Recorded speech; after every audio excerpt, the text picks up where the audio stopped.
Welcome to tonight's program, Conversations with Thurman. My name is Thurman, and a giant new Wednesday to us all. Brought to you by CalendarWriters.com and IntelliStressProfileManagement.com. Well, I hope that everyone has had a happy summer. Good things have happened, and I hope you have solved your problems and made new acquaintances and new friends, things like that. Vacation, I hope your vacations have been safe and rewarding. I didn't go on vacation. Like I told you before, I went to New York for a day. I want to go to California, maybe Los Angeles, maybe sometime this year. I hope so. I've never been there before. I like to visit there. But anyway, I know you're going to enjoy tonight's program. This is the second in the series of how can I manage a quality relationship between me, myself, and I. That's what everybody wants these days. They want to know how to manage a relationship with themselves. That's very important.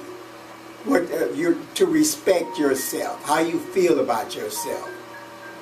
The way to respect yourself is to respect others.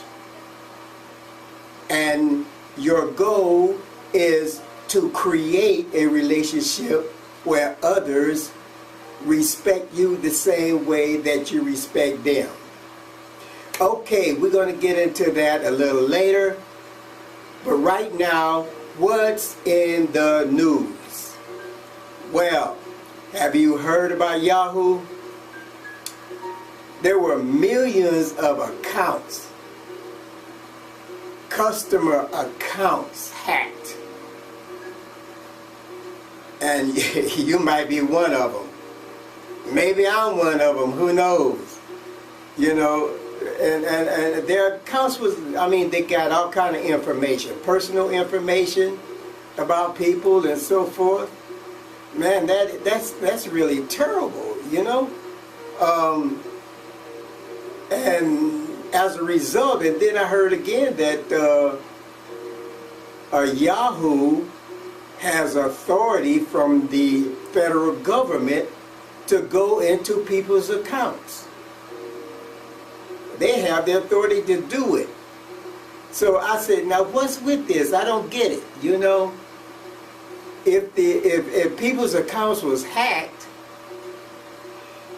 then the government tells Yahoo that they have the authority to go into people's emails and things like that. What's going on? I mean, like, look, you know what? I'm a family man. Family is my main concern. It's all about the family. The family wants to know what's going on. You know, look at the family as criminals. Like, what is going on? What is the country up to? What's happening with the country? You know, the head of the families, they are concerned about the country and what is going on. You understand? You don't have to be a criminal to be concerned about the country.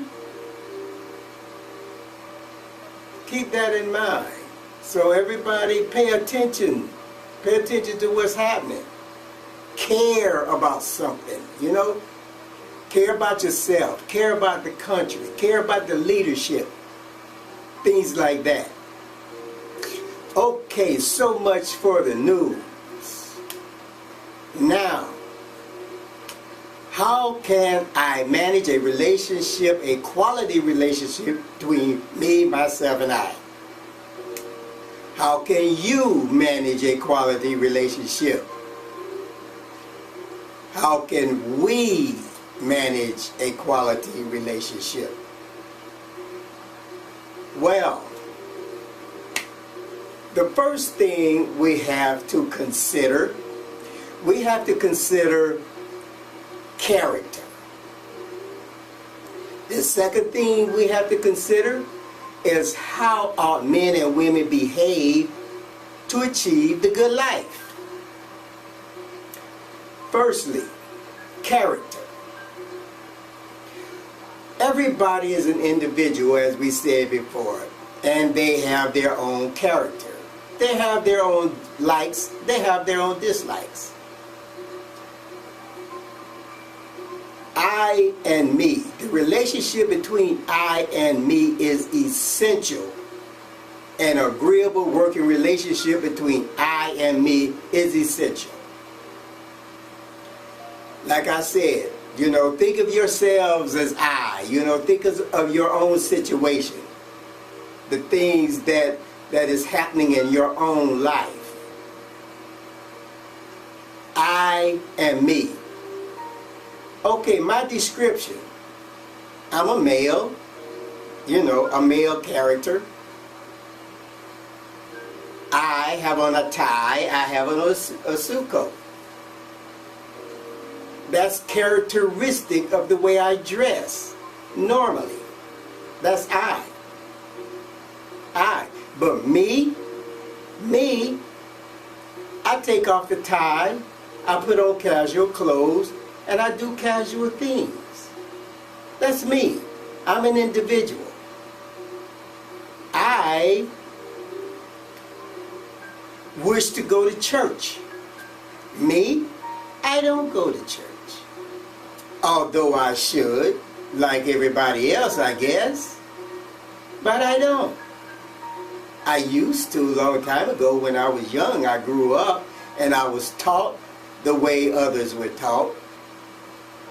But it's been years since I've attended any church. But I wish to, but me, I don't. So do we have a disagreement there? Or what? How do I feel? Why don't I? I wear a tie. Okay, that's good. Okay, I wear a tie. Me, sometimes I don't. But I got a good agreement because I do. It's a 50-50 thing between I and me. But me, I have my own. There are things that I want to do as far as the things in life are concerned. I must say I do drink alcohol. Me, I drink alcohol. I don't wish to drink alcohol because I wish to live the good life. I wish to do things like it's supposed to be done. No consuming alcohol, no smoking cigarettes, or no gambling, none of these bad things that people are supposed to do. I'm supposed to live the perfect life. Me? Me, I want to enjoy life. I live in this world of sin. I like to drink beer. I like to drink whiskey. I like girls, I like sometimes to gamble. I play the lottery and all these kind of things. Me, those are the things I like to do. I frown upon those things and say, you should do better. You should try to improve yourself and improve your life. That's what describes me as an individual. Although I'm not perfect, I wish to do all those good things, what the good life is all about. I wish to do those things. But me, I am the processor of information. I am the one with feelings. I feel the emotions and the desires of others. Although others might want you to do those good things, but then there's others that you are attracted to. You got this magnetic attraction to. Now, something got to give. Somebody got to say, okay, yes, I agree with you. Life is wonderful. And then I say, well, I agree with myself. The good life is good. I love to live the good life. Everybody would love to live a good life. Whatever your belief is. You understand? Okay. Personality. What makes a personality? I. Okay, I. Whenever there's a disagreement with me or someone else, I am understanding about it.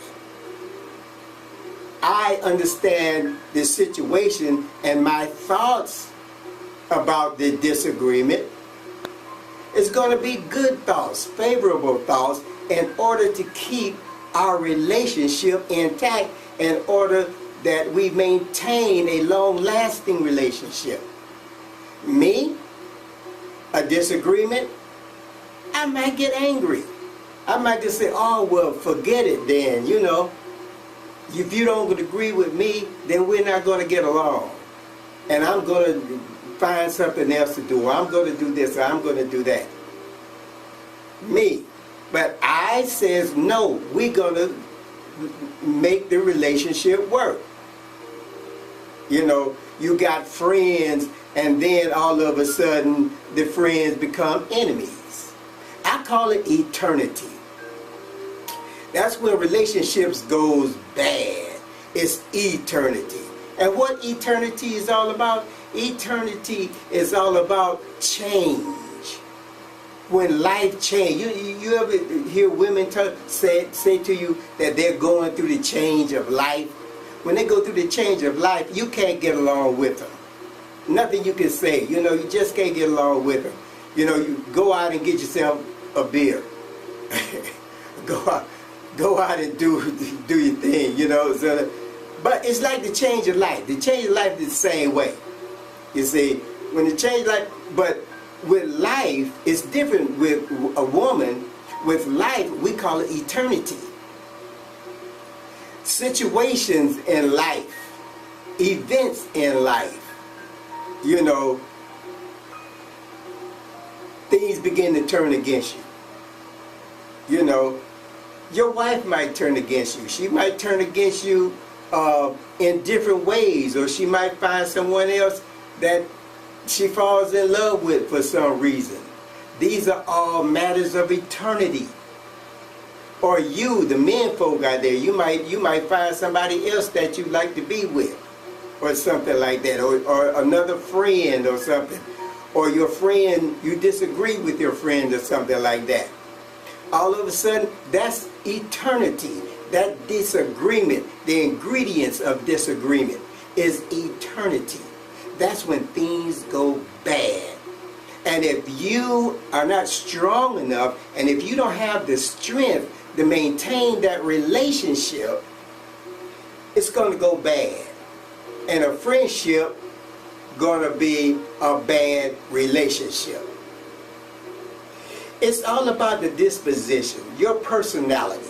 When we're talking about character and the relationship between you and your character,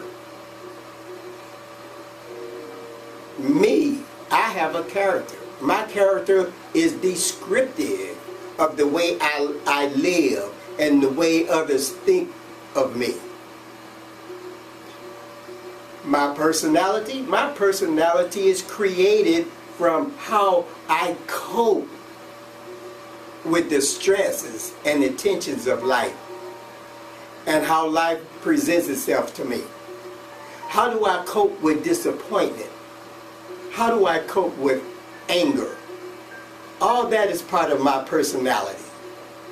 Personally, I don't deal with anger, disagreement, and disappointment that well.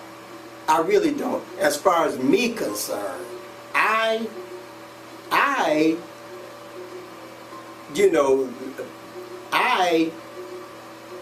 thinks to me. In other words, I tells me that I should calm down, that I should do the right thing, that I should have second thoughts about whatever my problem is, what I'm disappointed in, what I disagree with. As far as me is concerned, because I got the feelings. I'm going to show my feelings. I'm going to show my anger or my disappointment or my fear or my distrust of someone or others. And that's the way they're going to do towards me. Everybody who's listening to me now, at some time or another, you have been disappointed. You have disagreed with someone. You have become angry with someone. But when you do this, do it get out of control where you can't control yourself and you lose friends and your relationships turn bad because you can't cope with or you're not strong enough to suppress that inner feeling from the external emotions. So you say, well, okay, you're talking like that, Thurman. So how do you do that? You're disturbed by things. Things disturb you. Man, do I get disturbed? I get disturbed by many things. Sometimes people say, sometimes you act like you're mentally ill. I say, I'm not mentally ill. No, sir. No, sirree, buddy. But I am disturbed by a lot of things that's going on in this life. I would say, what is the country coming to? That's disturbing. It's not illness. It's disturbance. You see, my disposition, I got a good disposition. I got a good disposition because I listen at my second thoughts. When normally I would get angry and I remain silent or unconcerned or I set it aside, whatever it is. Disagreements or something like that. A lot of people, they do it with alcohol. It's very difficult to do without something external to help you. Unless you really got that faith that people talk about, which is a good thing to have. That's an I factor that you should have. Everybody should work at having that. But it's difficult. You have to be strong.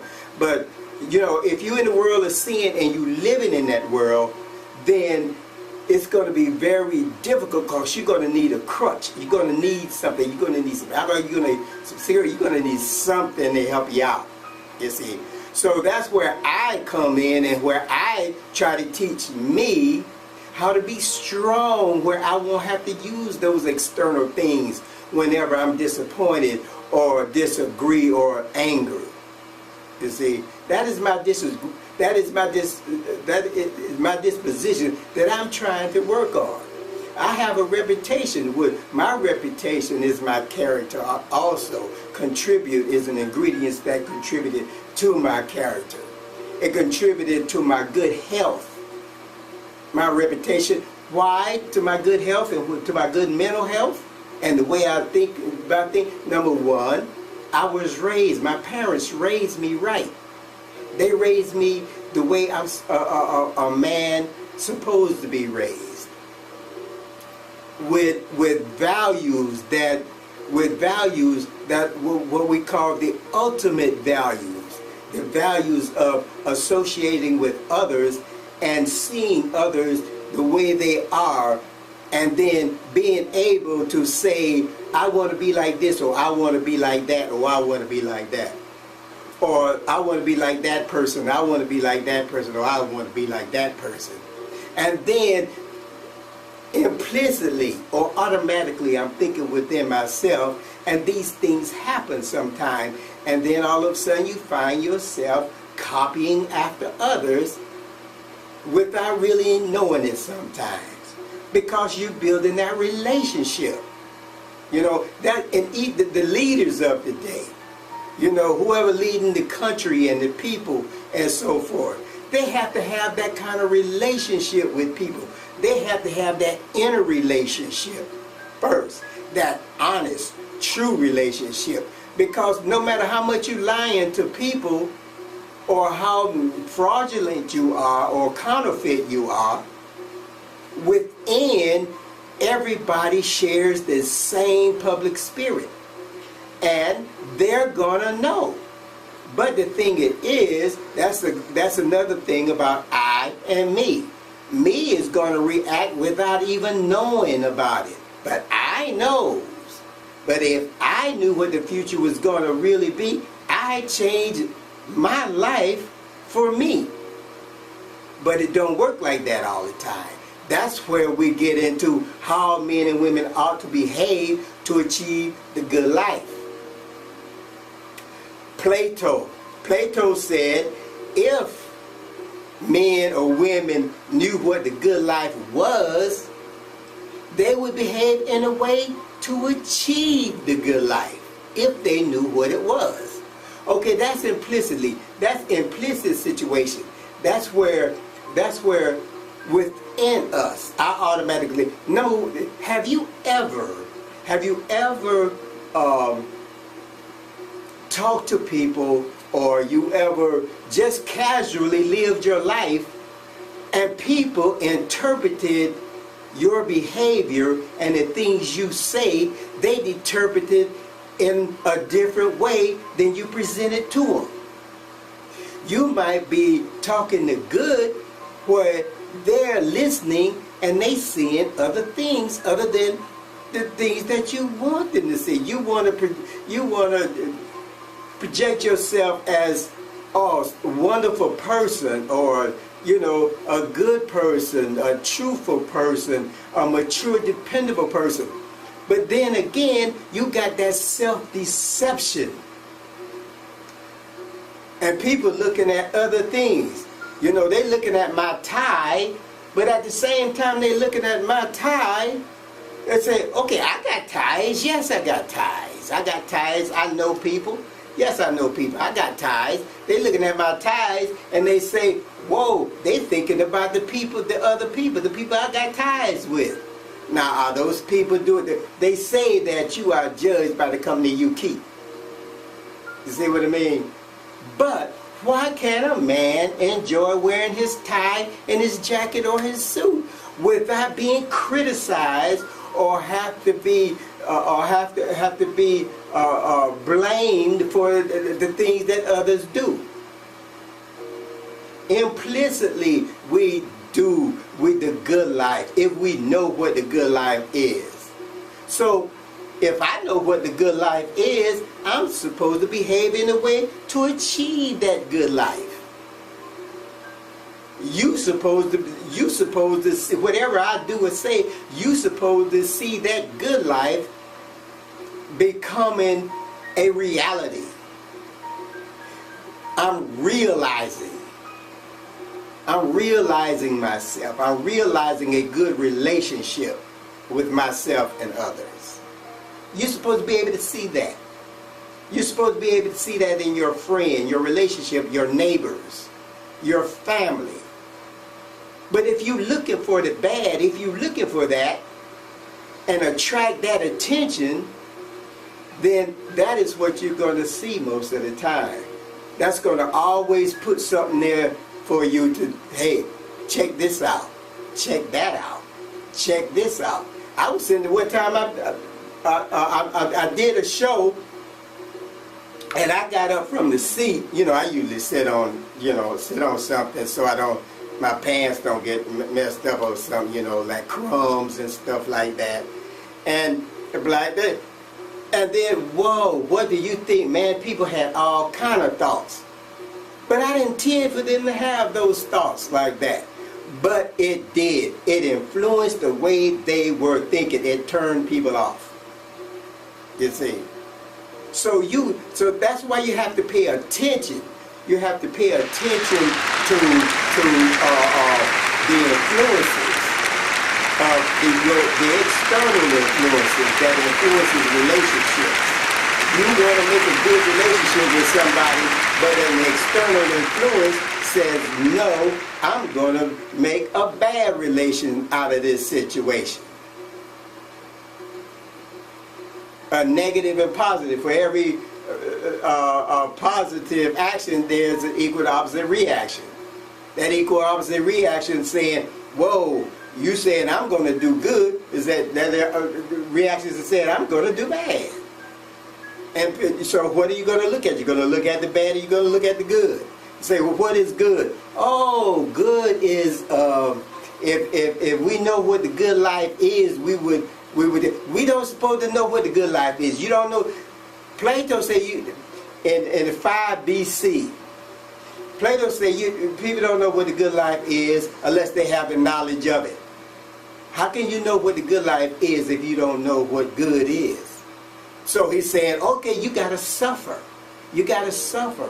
Bad things got to happen to you to know what the good life is, to appreciate the good life.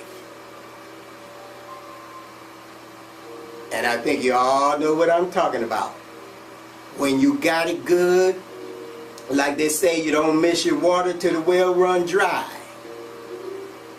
You know, long as you got plenty of water, everything is cool.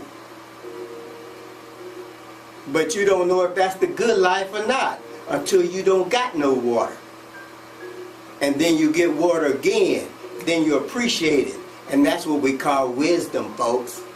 This is Thurman saying, hey, have a good life, live to achieve it, and accomplish your goals, because you can accomplish your goals, because you want to accomplish your goals. That's why you can. So until the next time, people, be good.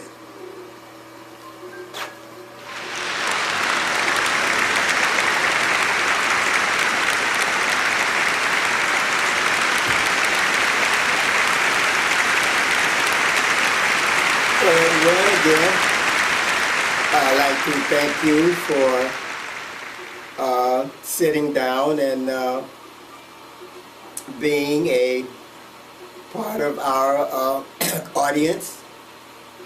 I hope that you enjoyed tonight's program. Excuse me, I'm a little, I got a lot on my mind sometimes, but that's no excuse for making errors when I'm talking or anything like that. But like I said, conversation is important, and I'd just like to say that conversation is important. Conversation help us to respect each other. I'm saying conversation but without argument. Conversation with understanding other people. When you talk to other people, you want them to understand you, and you want to be understood. Or when I say understood, that means that other people want understanding also. Conversation allows you to discover yourself, to discover who you really are and what your possible goals might be. And then you'll have an insight on how to manage yourself better with other people. That's what's important. It's not so important to be alone, but it's very important to have interaction with others so that you can be an outgoing person and a person with a positive signal that makes others feel good. So thank you for being such a wonderful audience, and we hope to see you the next program. Don't forget to make your purchase of one of our books. You'll enjoy our books because we put a lot of thought and we put a lot of good things in our writings. So thank you very much, and until next time, peace.